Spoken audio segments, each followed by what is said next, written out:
Welcome in on today's CHGO White Sox podcast. We'll be talking about what is next for Chris Getz this offseason here on the CHGO White Sox podcast.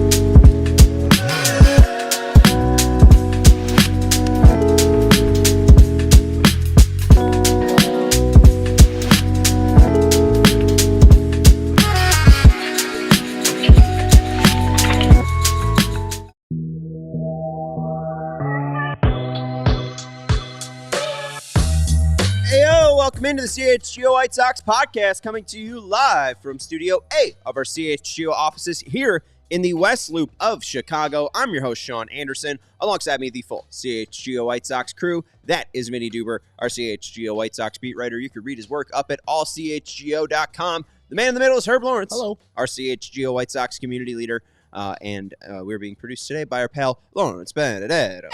Oh, in your Rat Boys shirt. Yeah, go Rat Boys. We love rats. Chicago. Hit that thumbs up button. Make sure you're subscribing to the CHGO Sports YouTube channel. We have a big night here on the CHGO Sports YouTube channel. There's a bowl show coming up a little bit later on. There's a Bears game happening. We have pre and post for you. So a ton of Chicago sports coverage coming up here on the CHGO Sports YouTube channel. We have some talk about what Chris Getz is going to or is left to do this offseason. We'll talk probably about the traject batting machine, because apparently Vinny is absurd and flabbergasted that a person can cost $700 million, but a batting machine only $500K. The absurdity. And then we'll also talk. You made it sound like I'm pro that cost. That I'm pro a $500. Oh no, jugs machine. You're anti $500K jugs machine. And then we will also be talking to you, our diehard Discord members. We're able to send in some chats, so we have those later on in the show. So hit that thumbs up button.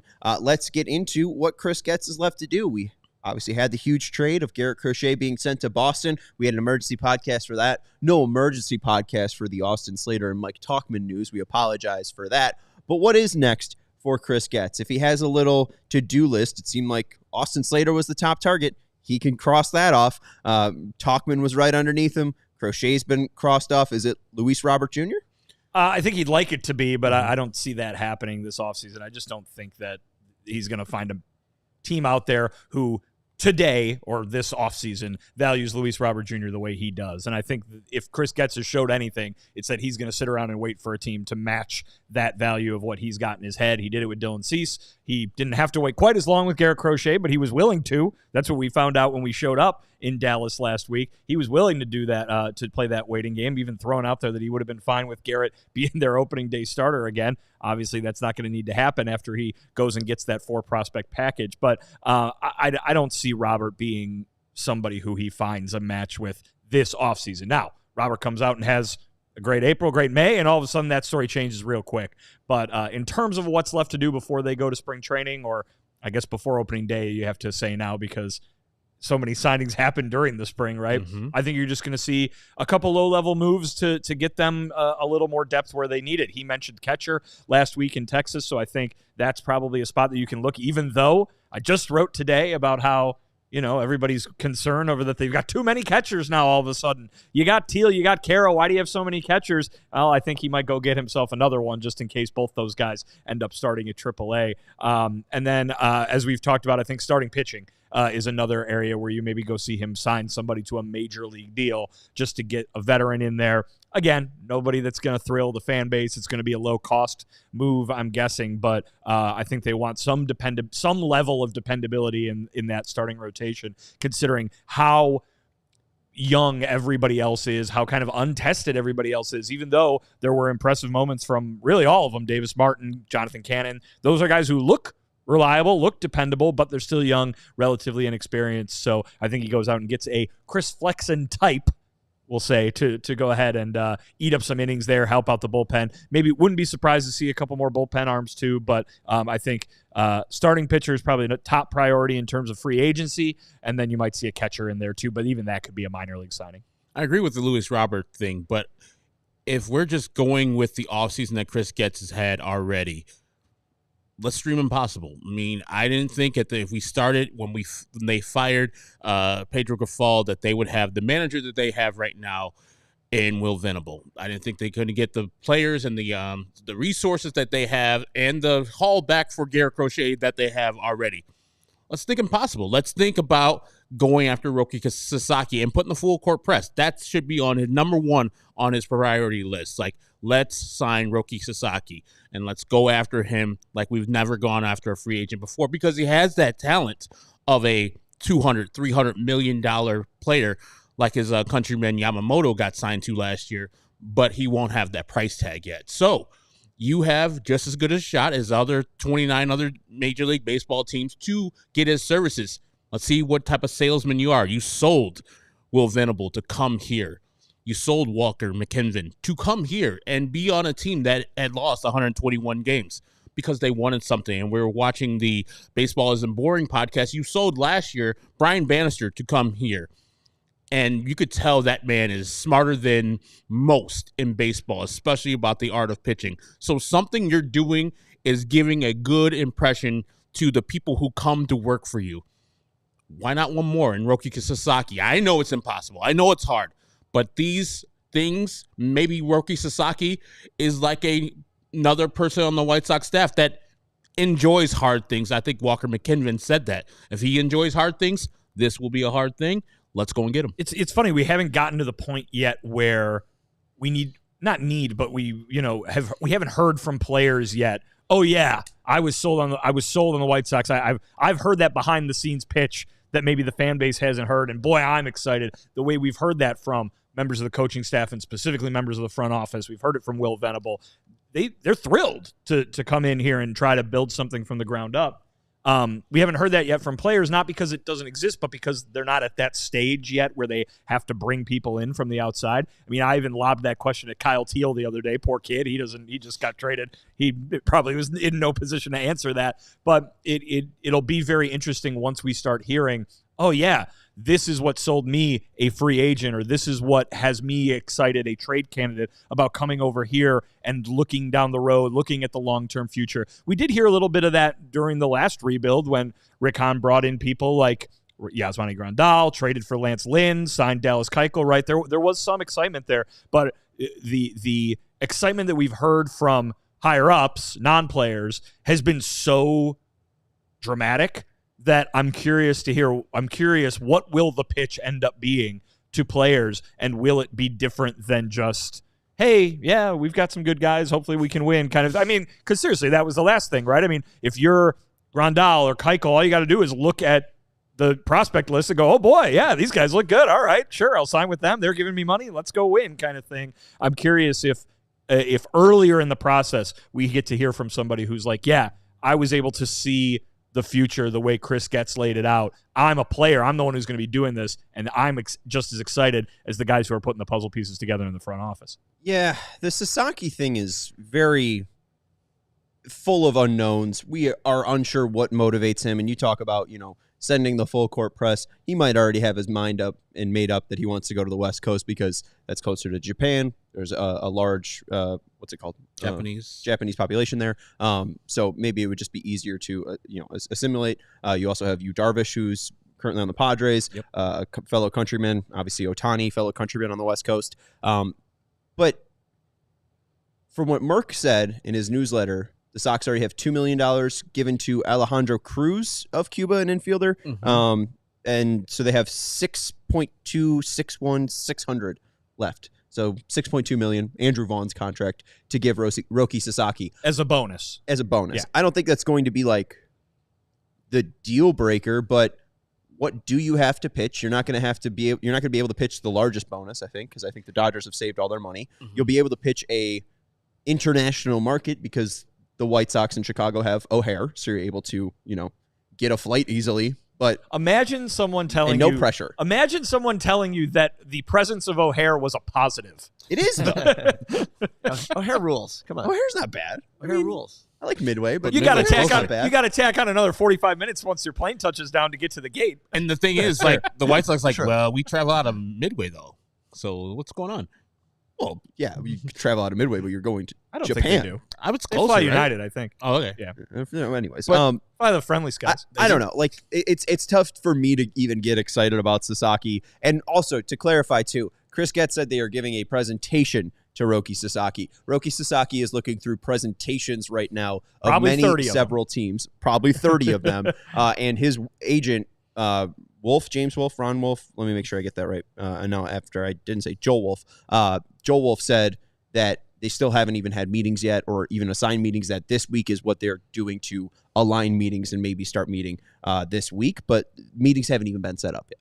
I was watching James Fox, and you're talking about that $2 million already bookmarked for that prospect in Cuba. Theoretically, he said that they could just renege on that deal and give more money to Sasaki. Ink's not dry. If needed be. Now, will they? Probably not, because it sets bad precedent in that country, specifically into that player, that you're, bookmark some money to him and he was expecting it, and you go back on the deal. Yeah, and the one thing too, Sasaki's agents did say it's always been his dream to come to the major league since he was in school. So maybe at least with that, maybe he does want to be a major leaguer ASAP, and the White Sox could give him that opportunity. I don't know. I'm going to go ahead and guess he's going to be on the major league roster of whatever team he joins immediately. Yeah.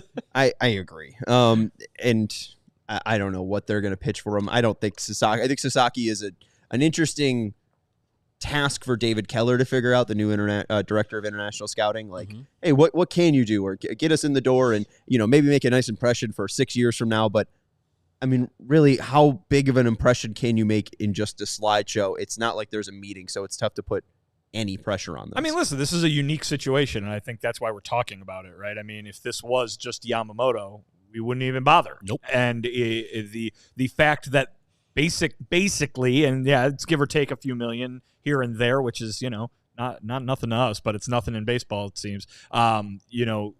Basically everybody's on the same playing field financially, right? So if you're one of those teams, and Jerry Reinsdorf has said how he has a distaste for paying those big contracts, especially to pitchers.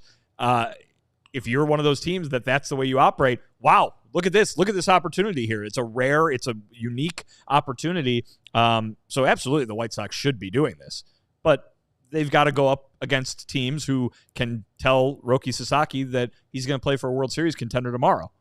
They can go. He's going to be hearing from teams that say you can pitch with your best friend in the major leagues tomorrow in Yu Darvish. You can play for a team that has a long history of accommodating and Japanese players and having those players be successful. If you want to go up to Seattle, right? I mean, there's any number of things that they're going against that aren't money that gives you the idea that the White Sox are not likely to get this done. But if you're out there saying, oh, they shouldn't even try, you don't understand the situation, because the situation is perfect for the White Sox to attempt to sign this guy. But they're probably not likely to, but they absolutely should be trying. Yeah, I'm fine with the effort. A for effort. We'll see what happens. I have no high expectations. All right, so outside of Robert, outside of a potential veteran catcher, outside of the Sasaki sweepstakes, and just maybe even a Chad inning eater, as we talked about a couple weeks ago, it does seem like Robert's the big move. But I still have a lingering feeling that Nicky Lopez is still going to be on this team.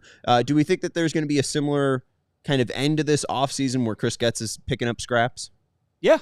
Yeah, because they're in the similar place, right? I mean, why did they sign Tommy Pham after the season started last year? And you can say the same thing. Why did they sign Mike Clevenger for the opposite end of it, right? Because he didn't play and it didn't work. But they signed them to see if they could turn them into something at the trade deadline.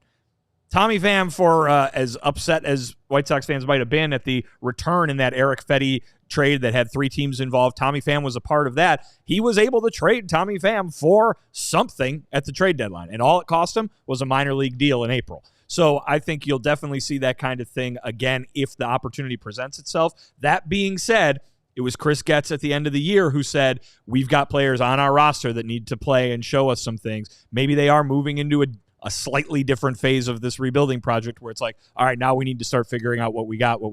But I definitely think that they're going to be in a position where they're going to want people to, if they can, turn into trade chips by July. All right, let's take a break here on the CHGO White Sox podcast. We'll talk a little bit more about Luis Robert Jr. after the break. here on the CHGO White Sox podcast. Vinny, let us know about Liney. Oh, let's always talk about Liney. Guys, It's winter. Winter is not as warm as summer. It's a darn shame. But what's not a shame is that the folks at Leinenkugels have made summer shandy available year-round now. So even when it's cold outside, even if it starts snowing or if it's rainy and gloomy like it was today, you can get yourself in the summer mindset by having yourself a summer shandy. Maybe you still want to grill, but it's snowing outside. Grab a summer shandy. Go out there with it. You'll be in that summer mindset even if you're a little shivery. Go down by the lake for a picnic. You can't do that in the winter, right? Wrong. If you have a summer shandy, you'll be in the summer mindset. You might need to, pack some snowshoes. But other than that, it's perfect no matter what time of year it is.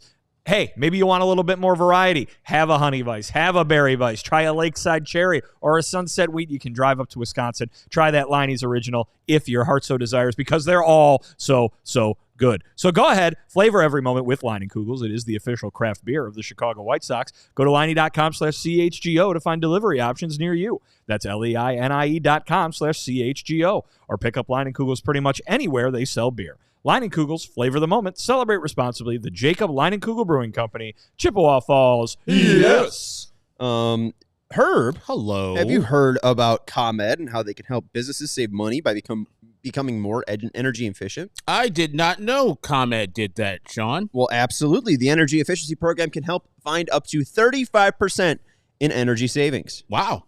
So what does businesses have to do to get those savings? Well, Herb, they just have to sign up for a free facility assessment at ComEd.com/biz. So why aren't businesses doing this more often? Maybe because I don't know the website and can't say it clear enough. Can you say it clearer for me? It's literally on the screen right now if you're watching. But if you're listening, I will say it. ComEd.com/biz. Can you spell it? ComEd.com/biz. Can you say it slower than that, though? ComEd.com/biz. Terms and conditions apply. Offers are subject to change. Actual savings will vary by customers' energy usage and rate. The ComEd Energy Efficiency Program is funded in compliance with state law. We do have some news. I don't think it's breaking, so don't worry. It's fine. Don't man the whatever. Man the positions. Kendall Rogers of D1 Baseball is saying he has a scoop. BYU Baseball will have a new assistant coach vacancy to fill as the 2025 campaign nears. Assistant Tyler Coolbaugh is leaving the BYU program for a role inside the White Sox organization. Ooh. I'm told he spent the past 2 seasons as an assistant for the Cougars. And Ian Eskridge following up that this is the son of Scott Coolbaugh, Padres assistant hitting coach and former White Sox assistant hitting coach. So Tyler Coolbaugh is joining the White Sox organization. I believe he has a connection with Corey Kluber, but I'm trying to figure that out. He was a part of director of player development with the University of Arizona. Also, before this, he was a minor league hitting coach with the Texas Rangers, also an assistant baseball coach with Abilene Christian, and he was a former player with the Orioles up until 2020. So maybe there's a Ryan Fuller connection, but where's Fuller? Well, I guess Fuller he was an English teacher. He was. But he picked up in 2019? Yeah, something like that. Yeah, maybe there's a little brush up there. There's with, always, Fuller. every season too, they rearrange slightly the what's going on in the minor leagues, right? So maybe somebody down at AAA, AA, single A, low single A got a promotion, got a new gig, something like that, and they're bringing folks in from outside the organization. But we'll see what happens when it's announced. And just to throw this out there, he was also a former slammer in 2019. Joliet. Tyler Coolbaugh, Joliet slammer, 40 games, 186, 250, 212. So good job sliding over to the coaching side. Hey, what's the old saying? Those who can't teach. Those who can do, those who can't do, those who can't teach, and that's why he's coming to the White Sox. Absolutely. Did you guys ever dream of being an educator? No. Okay. Well, Christian asked, I think CHGO should educate fans from the error of falling in love with prospects that happened last rebuild.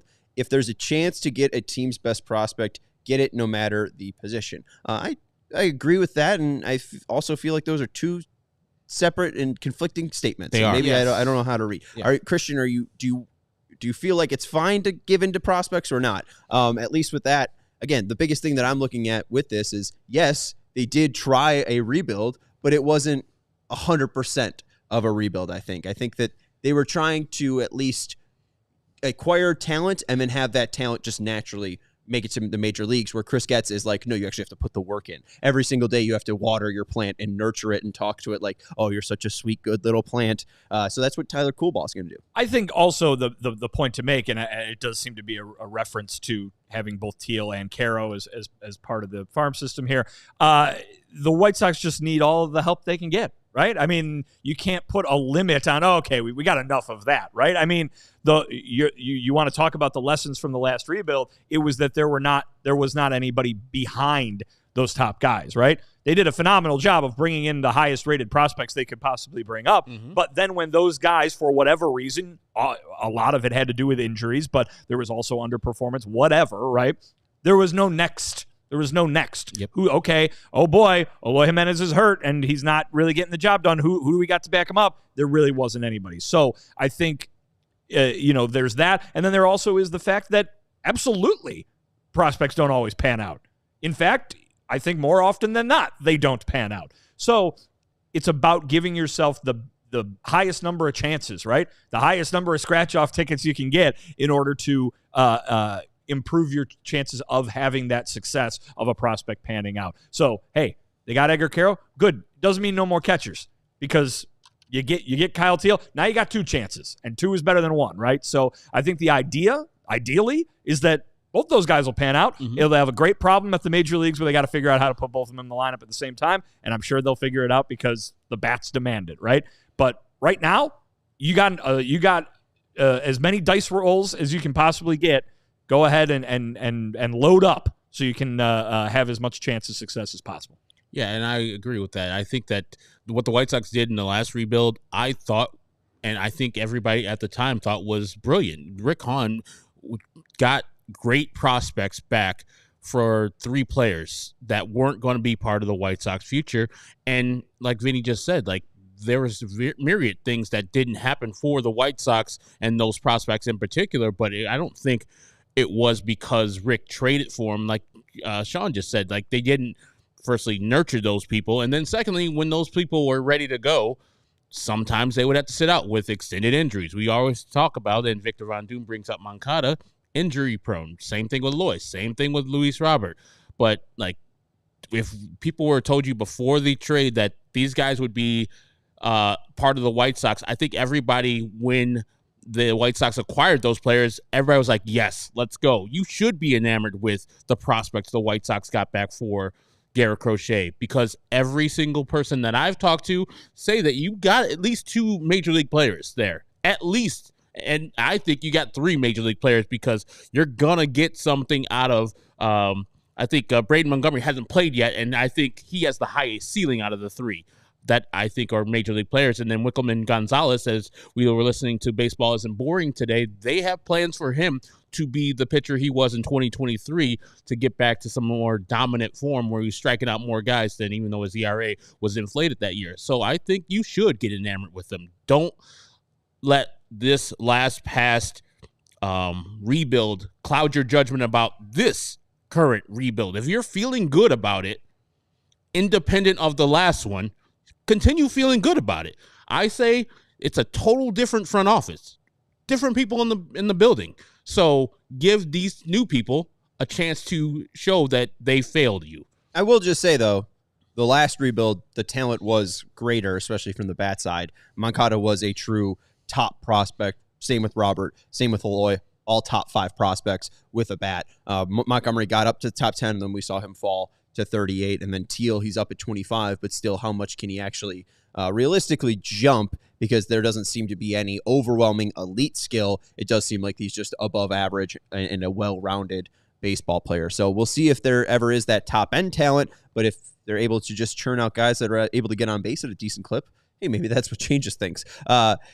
Hank Hill saying, this prospect thing creeps me out. Let's get proven players. I like that. You know what? The prospect thing just creeps me out. You know, it's weird.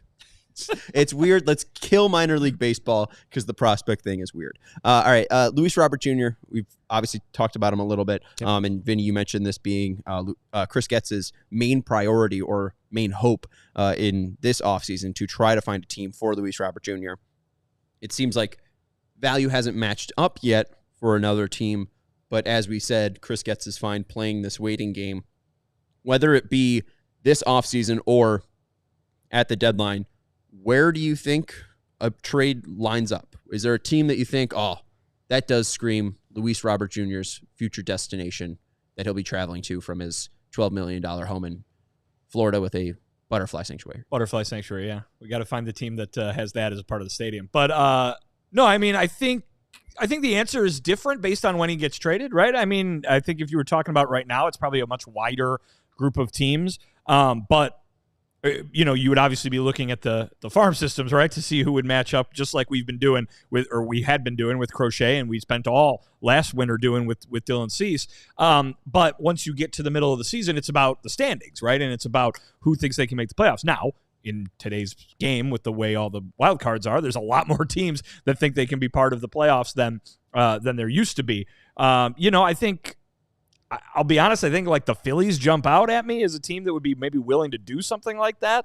And certainly they're not the only ones. I think, San Diego is probably always willing to go get a star, even if it's only for a little bit, right? Like they did with Juan Soto, where he was there for one season. But I think, again, I really think it comes down to a team with a farm system that's willing to chip into it. I mean, that's what Chris Getz ended up getting with Boston and finding with Boston and Garrett Crochet. The Yankees don't need a center fielder today, but do they need a DH by July? You know what I mean? Like it could be any number of teams out there, depending on what those standings look like. But it's about matching up on the value that Chris Getz has in his head. It's not just about who wants a center fielder or who wants if this happens to be how it plays out, who wants an all-star bat in the middle of the summer, right? You got to be willing to part with a lot for Luis Robert Jr. because I think the White Sox value him at the place that he can be, which is all the way up here out of frame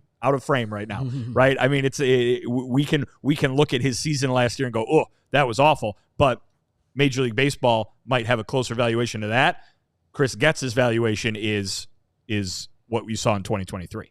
I just see two teams in the NL Central that saw what the Cubs just did with Kyle Tucker and was like, we were only like 5 games behind the Cubs, and now they have moved past where we can go and get them. And you could see the Cardinals are trying to trade off Arenado and Goldschmidt, and the Brewers have lost everybody and their mama in the last couple of years. So I can see them, especially the Cincinnati Reds, since they hired Tito Francona, being like, okay, our roster right now is fine, but we can improve it by having a Gold Glove center fielder in our price range, a price range that wouldn't drive us through the roof, and we can have him for 3 years if we wanted to for $55 million for these next 3 years if we wanted him to, and he's young enough. So the Reds would be a perfect group, or the Pirates. And I know O'Neal Cruz is playing center right now. You could just move him over to right field because they just picked up a Rule 5 guy, I believe, to play right field. So they have spots available. Like I think the Reds are sending out TJ Friedel or something like that. Decent defense, but offense is horrid. So those teams would be perfect for me. Imagine going to a Cincinnati game and getting Elly De La Cruz and Luis Robert Jr. Excitement, absolutely. I mean, Pittsburgh, maybe. I don't think they want to take on $15 million.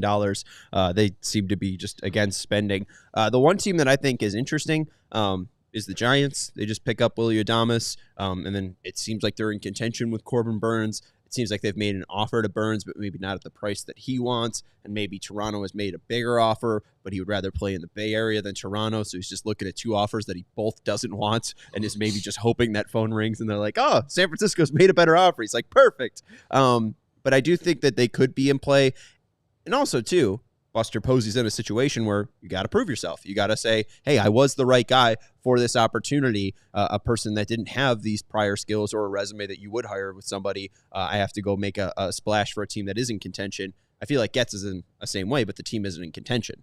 And the whole point of this year, the start of 2024, was to figure out, how good is this team and how good are the players that we have, like Robert, Moncada, and then Jimenez. And got his answer pretty quickly when Robert, Moncada, and Jimenez all were injured fairly quickly. But I do think with the Giants, you look at their outfield, they just signed Jung-Hoo Lee over from the KBO. You could slide him over to right because he has a really big arm. Yastrzemski is in right field right now, but he's 34. Then in left field, they have a guy named Grant McCray. So I think you could probably just stop playing McRae and then move Yastrzemski to left field and then have Lee in right field and Robert be your center fielder. That's a team I like the most, but I got more after the break. We got to take a break here on the CHGO White Sox podcast. We want to let you know about our friends over at Empire. Our friends over at Empire, they're really great, and I thought I had the ad open.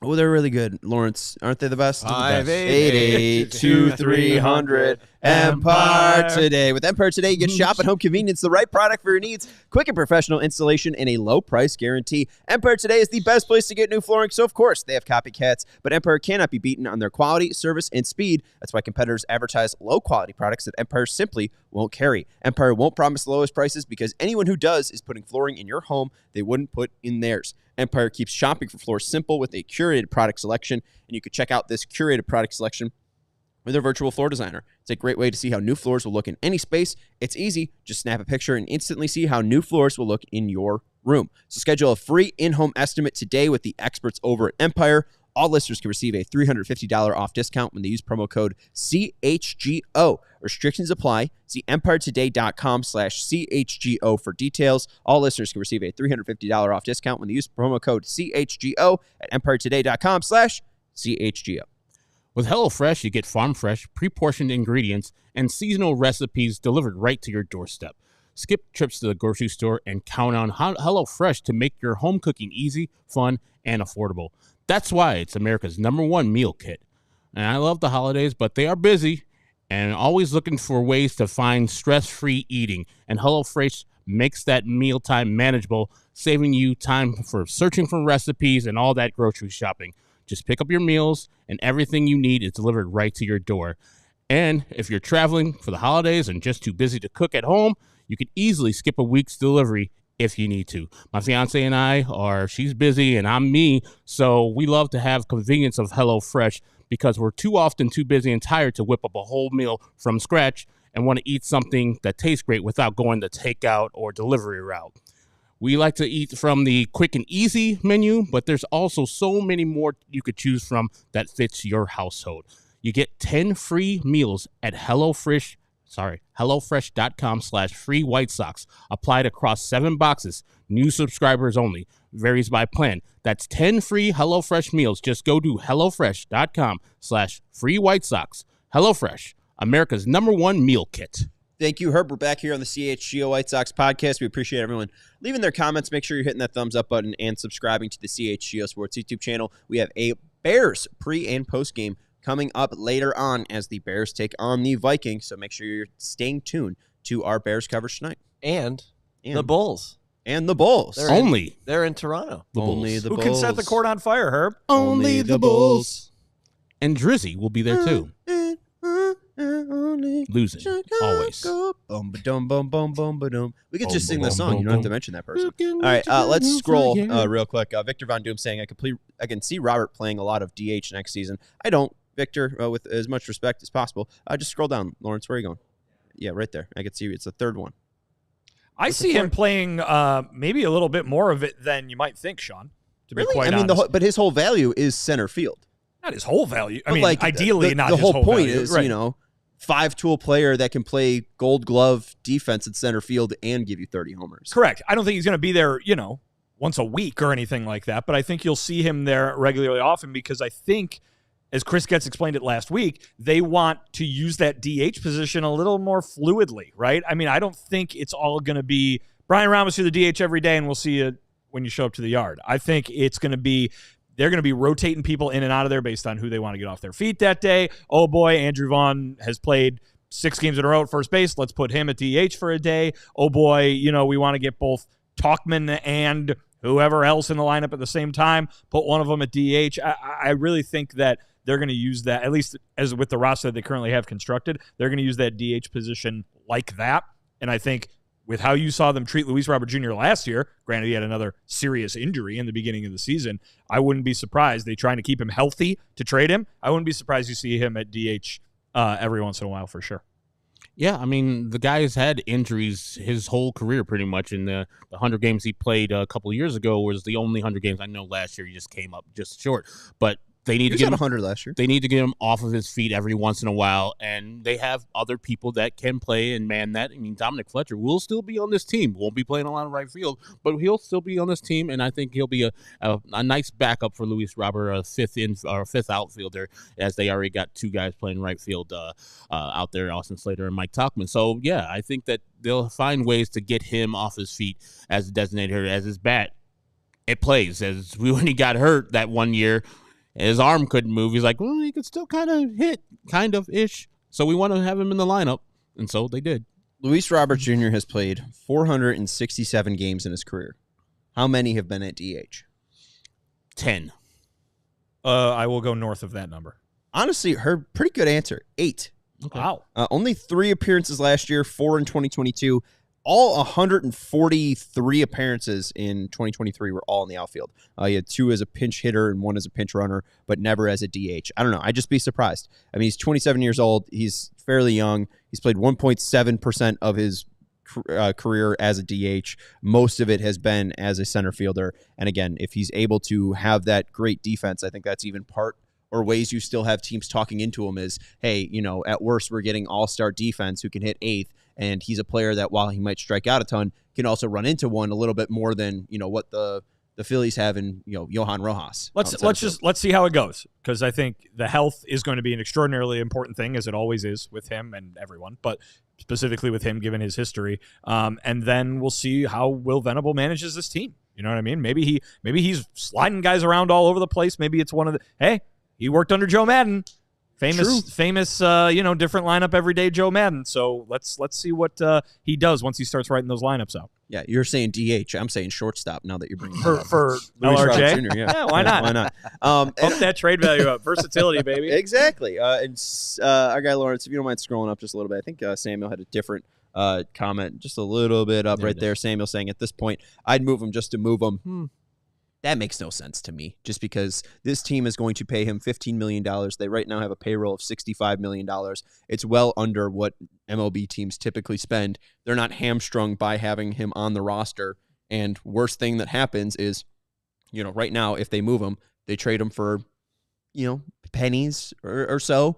And if he doesn't end up bouncing back to 2023, you don't have 4 pennies. Like, you're not missing out on a trade haul here. Honestly, the point where you were missing out on a trade haul was 2023 after that season. And it really didn't make sense for them to trade him at that time, because they thought, well, hey, he'll be here for 4 more years. Now we're finally having these questions of, you know, can you cut him after this year, which I still think is a little preposterous. I'd still pay him $20 million in 2026, and I don't care how bad 2025 looks, but whatever. And that's the thing too. Like, I think I was on this program last year saying it's way too much. You couldn't properly value Luis Roberts' value last year with the good year he had coming off of the 4+ WAR win season, and then 4 years of having cross-controlled and young talent available. And so you're like, okay, the talent's great, the contract's great, the numbers are good. What can you get for that? Like, there was something, like, if I was the White Sox, I'll be asking for a deal that's much better than they got for Garrett Crochet if I was to trade him last year. And I don't think teams would have valued that, Luis Robert, at that last year. And I'm sure Chris Getz fielded calls last year that said, hey, we got this, that, and the other. And it's like, that's not close to what we're thinking about. And I'm sure he's fielding calls this year saying, hey, we got this person. They're going off the 24 numbers. And Chris Getz like, why would I trade him for that? That's not close enough. You're going to be trading Luis Robert only if you get your deal, just like Garrett Crochet. It might not be of Garrett Crochet ilk, and the players won't be coming back that, but there's no reason, as you said, like, to trade him just to be trading him off the team. He's not a clubhouse cancer. His contract is very inexpensive. There's nothing there's no value for you trading him off the team. As Sean says, if he gets off to a hot start in 2025, you could trade him then. Those numbers will come back up. Those players that you get back for that half a season will be better than the people that you're having right now, because it's a half a season, and that team can decide at the end of the season if they want to pick up the next couple of years of $20 million each, which I think is very inexpensive for what you get if Luis Robert is half of what he could be. Yeah, and I'm wondering too what Robert's motivation is for 2025. I wonder if this was such a horrible year that he's just looking to bounce back out of respect for himself, because in 2023 it seemed like he was really motivated by playing 100 games. I don't know if there was that similar motivation in 2024, so I do wonder if he is a player that needs like a little bit of an edge, and maybe such a bad 2024 can give him that edge to bounce back. I don't know. I think again, that's folks maybe projecting, what they think they're reading in terms of body language and stuff like that on this guy.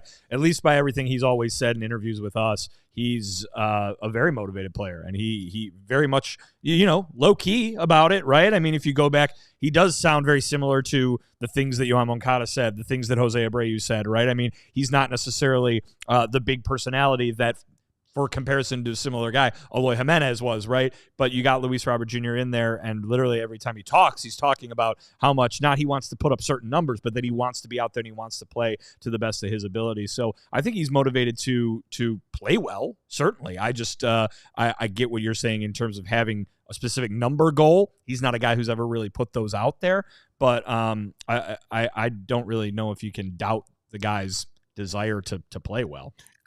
His motivation is to walk year. He has to think of it this year as the walk year. And if the White Sox don't want him after this year, or whatever team acquires him doesn't want him after this year, on the open market, and he puts up Luis Robert typical numbers, he's going to get broke off. So that's what he should be training on. Like he sees all these numbers. He wouldn't be on the open market if he plays so well. He's only maybe that. Yeah, but I would say if that next team is like, oh, that's a little too much. I don't, he can just go into the year and say, hey, no, I have no contract past this year, and have that mindset.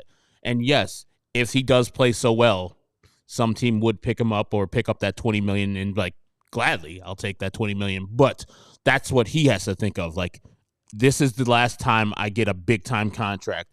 And if they don't want me, they don't want me. Cool. But I'm going to be prepared to play 150 plus. Yeah, and I get the point to Samuel saying, just trade him now. And I'm honestly fine with it. I'm fine if we don't have to worry about what's going to happen. And, I'm not too interested in the charade of this. Obviously, you want your team to maximize his value at all. But is there a certain way where they trade him before the offseason? He has a year that's maybe even slightly better than 2023, and we see Luis Robert Jr. somehow make more money. They would make a $300 million contract. Is there a way that, I don't know. Okay. All right. I saw Vinny's face. And I'm trying to follow what you're saying. Just like if Pittsburgh, I'm just trying to think, if he hits the open market somehow as a 28-year-old after a great year. I don't know. That's what I'm saying. If he gets acquired by Pittsburgh, they just pick up the $20 million. Right. But do they? But do they? Yeah, because you know who Robert Nutting is? He's just like, eh. Yeah, but that's why they're not going to trade him for the first place. That's why Pittsburgh was a bad choice by you. No, I'm saying, if he gets traded to a team like that, and they have a dumb owner like Robert Nutting, you're like, I don't want to pay him, and I want to pay Reynolds at the same time. That's a lot of money, type of stuff. You then get a player, yes, that will make a lot of money as a 28-year-old free agent. I have my top 6 teams that I think Robert will go to. I do have the Giants as number 1. Second, I have the Mets. I know that they'll do anything. They just signed Juan Soto, and here's the thing. Their current center fielder is Tyrone Taylor. He's fine. Good fielder. Well, you need somebody to cover the other half of right field, too. Right. I mean, Nimmo's pretty good in left field. Yes. You put Robert in center field, and there you go. You just have 2 outfielders, and Soto can hang out in the foul area. He's stealing fly balls away from Soto like he did with Eloy. He's like, stay in right field, go only to your left. So I'll go Giants. I'll go Mets just because I think there is a glaring need there. Third, I'll go with the Reds, as Herb brought up earlier. TJ Friedl isn't my guy. Maybe he is the Reds guy, but not my guy. Fourth, I'm going to put the Phillies, and that's with some hesitancy because we did hear some reporting from Matt Gelb of The Athletic. It seemed like Dave Dombrowski didn't love dealing with Chris Getz and felt like he made a decent offer for Garrett Crochet and was left wondering, why didn't I get Garrett Crochet? No, he didn't make as good an offer as the Red Sox did. I'm about to say, look at the deal. Do you have that? No. You mean at the deadline? At the deadline, they were offering Aiden Miller and Justin Crawford, 2 players that they were then offering in the offseason, or maybe not Miller in the offseason, but they were offering Crawford and Baum reportedly, and still Getz was balking. So I guess Dombrowski was looking back at the offseason saying, well, why didn't you just trade it to me then when I was giving you Miller? But again, I don't think that the White Sox went up. That's why. And I don't think the White Sox like the other prospects involved. Who were the other 2 players, right? Exactly. You hear Miller and Crawford. Who else are the other 2? It wasn't going to be Sterling Cabo or anything like that, which would probably kind of been like the equivalent, even a little bit more than what they got from the Red Sox. Sterling Cabo, we know him well. What a name. Starlin Cabo. Sorry. I'm just I don't even know his name. I'm not even trying to correct you. No. I'm just joking around. I think I said it wrong. It's Starlin. Like the former Cub great. I also have the Diamondbacks there. Corbin Carroll makes up their right field. Alec Thomas, White Sox legend in center field. Left fielder Jake McCarthy. Maybe not one of the guy. Like maybe they are looking for another star or potential star in center field, and he's also a guy too that, hey, if you are looking to possibly save money next year, you could just cut the money. You don't have to even keep that player for 15. And then the final player, the Astros, kind of along the same lines. It seems like they're cutting money, but also trying to walk the line of contention. Maybe you do just want a star center fielder to replace Jake Myers for $15 million, and then you can cut him and let him walk, and he's not even your problem. And then, Jim Crane could talk to Jeff Bagwell and about the good old days. Because, I don't know. Why get rid of a winning baseball team when you have one already? Hit that thumbs up button and make sure you subscribe to the CHGO Sports YouTube channel. All right, let's get into our Diehard Discord questions. Absolutely. We have 3 questions. I think a 4th one as well that AJ was able to sneak in. If you do want to become a Diehard member, head over to allchgo.com. You get access to Vinny's readings up at allchgo.com. You get a shirt of your choice when you sign up. You get discounts. We have discounts to merch and events. Events coming up. We have a top shelf event for Derek Rose night for the Bulls and Knicks game. Diehards get $100 off for that discount. So head over to allchgo.com if you do want to hang out with us. And then also you get access to the Diehard Discord. Let's go to the Discord where our first question comes from Fresco Elmo, which is a really great name. Wow. Who are you more excited about with regards to making the 2025 contributions on the Sox? Nastrini, Burke, or Bush? I think there's one very clear leader in the clubhouse, we'll put it that way, and that's Sean Burke with the way that he pitched at the end of last season. I think he's going to be in the opening day rotation as we sit here today. But that being said, they've got so many young pitchers who could be in that mix.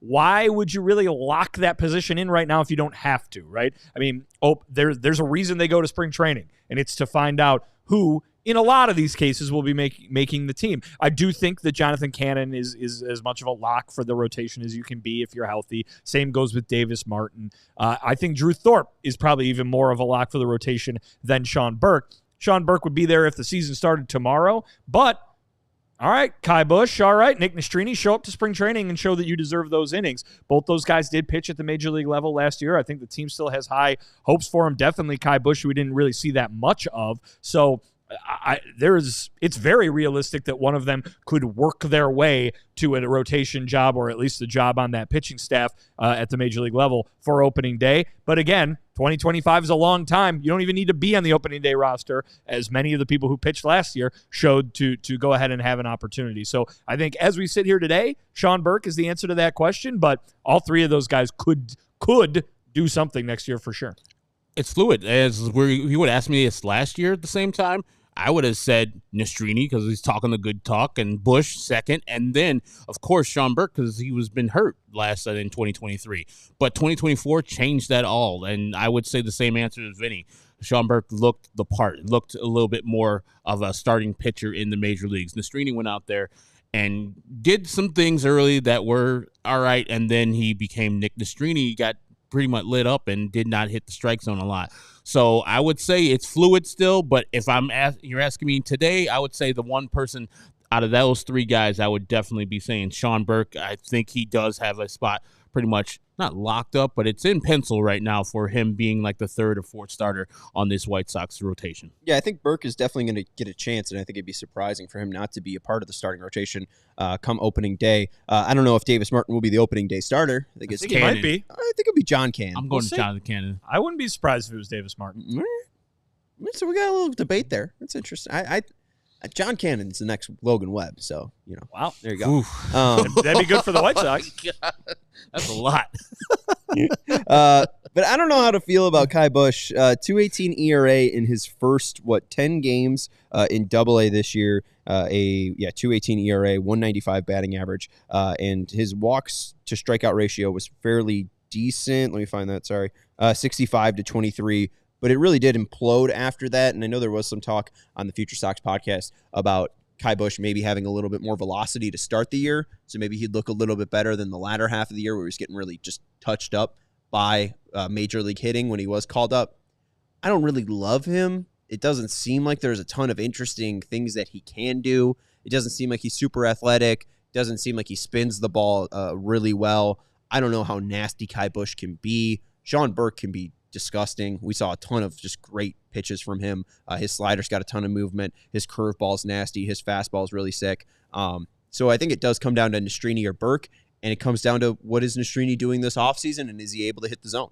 I mean, he was just completely unable to hit the zone, and if he's able to throw strikes, he'd be interesting to watch, but I think there's less or more questions around Nastrini, so I'll go Burke. All things being equal, all other things being equal, do you think handedness would factor into the fifth starter role? No, I mean, they got 4 righties, but I don't think that matters. Okay. Right? I mean, also, they still got a guy to go get, I think, too. Right. Chris Flexen. Chris Flexen's also a righty, so yes. There you go. Yeah, I mean, maybe they go get a lefty, but, I mean, there's not a ton of intriguing lefties out there either, unless you really want Patrick Corbin. I don't. So, I don't know. You can go give one of your top prospects away for Jose, or was it Jesus Luzardo? For like what? Like the Cubs are doing. For what? That's what I'm saying. Yeah, but they have Kyle Tucker and, like, Cody Bellinger and a near luxury tax salary. Oof. So, Luzardo? Yeah. Like, they're thinking about giving up one of their big players, like Owen Casey, away, or Triandos. Makes sense. They're almost a playoff team. The White Sox aren't. I don't think it makes sense for them. But yeah, I'd go Burke on that question. All right, Lawrence, can we go to the next question? Wow. What are you doing? And I know Ashley Page is going with the question. I see you. Greg's creeping me out on the side here. Ashley Page with the chat in the Diehard Discord. I know this has been talked about before, but what are the hopes? What are you hoping to see at the park and on the broadcast for the 125th year and 20-year celebrations? We'll start here easily. As many uniforms as possible. Let me see as many weird home uniforms as possible throughout the 2025 season. Whether it's a light powder blue, a red one, a pinstriped red one, some shorts. Give us all variations. The greens, they could bring back the halfway to St. Patrick's Day just to honor Manny Ramirez. Re-sign Manny. Yeah, like have these 20-year anniversary White Sox there every home game or every home stand, like at least one. Like bring back a Tadahito Oguchi 1 week and have his day. I mean, so you can watch Sasaki pitch. Exactly. Yeah. So he can watch his countryman pitch for the White Sox, of course. Just bring them all back. Willie Harris ain't doing anything right now. Let him come back for a gentleman's welcome of, hey, thank you very much, Willie. You've given us something that we can cheer for in the last 20 years. That type of thing would be awesome, just to have not just a one day where they're just celebrating the whole team, just individually. Like, it's Dustin Hermanson Day this day. Hey, Dustin, get your plaudits, because this is a big thing in White Sox history. You should get individually recognized as one of the players that brought it home, even though you didn't get a chance to cross the finish line. This was one of the things that our fan base will never forget. And I don't know if they play the Astros at home, but of course. They do every year. Oh, yeah, because I forgot the Astros are now in the American League. Yeah. They play everyone, right? I mean, not at home, but half the National League is just, Bring back the Blummer and have him do this special day. Throw out the first pitch. I know he's an Astros lifer, but he gave us a special moment in Game 3. So I would say each individual player, that meant something. And you don't have to bring back the 40th man on the team, but if they meant something on this team, even like a Brandon McCarthy, bring him back. As exciting as it sounds to be in attendance for, hey, it's Dustin Hermanson Day. It is. They have bobbleheads, too.